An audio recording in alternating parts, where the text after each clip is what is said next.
waa marka laga barnaamijkeeni tala dhakhtar oo aynu ku soo qaadan doono ama kaga jawaabi doono su'aal odhanaysa waxaan cabsi ka qabaa tagitaanka meelaha furan sida suuqyada iyo meelaha dadku isugu yimaadaan maxaa keena sideese loola tacaala ciladan waxa caafimaad ahaan loo yaqaanaa agoraphobia kelmadan haddii aynu kala jabino waa agoro iyo phobia agoro waa meel furan sida suuqyada iyo meelaha dadku isugu yimaadaan sida meelaha basaska laga raaco ama tareenada halka phobia ay tahay cabsi daran ama aan caqliga lahayn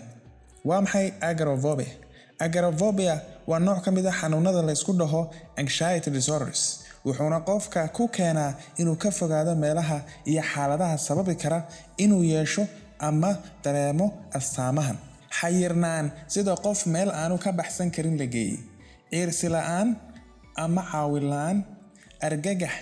xishood ama qofkii oo dareemaya ceebaysani iyo cabsi badan ama argagax badan dadka qaba ciladan badanaa waxay leeyihiin calaamado muujinaya argagax sida garaaca wadnaha oo siyaada iyo lalabo markay isku arkaan xaalad walaac leh waxay sidoo kale la kulmi karaan astaamahan ka hor intaysan xitaa gelin xaaladda ay ka baqayaan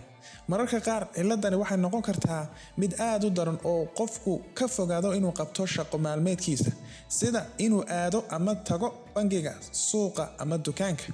waxayna keentaa ugu dambeyn in qofku aanu gurigiisa ka soo bixin macadka caafimaadka maskaxda ee loo yaqaano National Institute of Mental Health ee Mareykanka ayaa wuxuu ku qiyaasay 0.8% dadka qaangaarka ah ee Mareykanku in ay leeyihiin ciladan agoraphobia loo yaqaan qiyaastii 40% kiisaskaas waxaa loo arkaa kuwo daran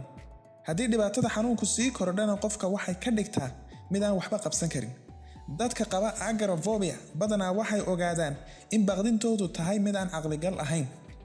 laakiin ma awoodaan inay wax ka qabtaan tani waxay saameyn kartaa xiriirkooda shakhsiyeed iyo waxqabadka shaqada ama dugsiga haddii aad ka shakisan tahay inaad leedahay ciladan waa muhiim inaad hesho daaweyn sida ugu dhaqsaha badan daaweyntu waxay kaa caawin kartaa in la yareeyo astaamaha xanuunka iyo sidoo kale in la hagaajiyo tayada noloshaada daaweyntu waxay ku xidhan tahay darnaanta xaaladaada daaweyntu waxay ka koobnaan kartaa daaweyn oo ah therapy daawooyin oo ah drugs iyo qaab nololeedka oo ah lifestyle management in qofka lagu sameeyo maxay yihiin astaamaha lagu garto agoraphobia ama ka baqashada meelaha furan sida suuqyada oo kale dadka qaba agoraphobia caadi ahaan waxay ka baqaan inay guryahooda ka maqnaadaan muddo dheer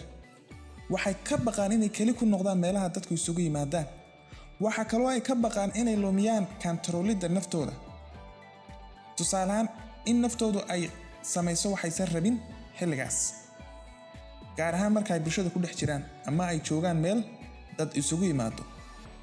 waxa kaloo ay ka baqaan tagidda ama joogitaanka meelaha ay adkaan doonto in laga baxsado sida gaari ama wiish ciladan waxaa la socda astaamo kale oo loo yaqaano panic attack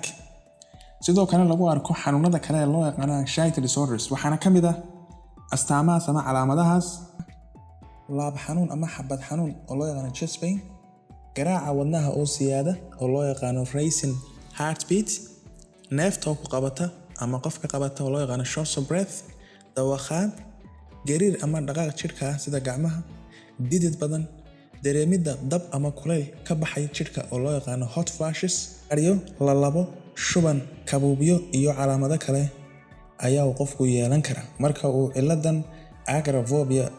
uu yeesho dadka qaba agoraphobia waxaa laga yaabaa inay la kulmaan astaamahan markastoo ay galaan xaalad walaac ama raaxo la'aan taasoo sii xoojinaysa cabsida ay ka qabaan inay ku jiraan xaalad aan deganaansho lahayn agoraphobia ama cabsida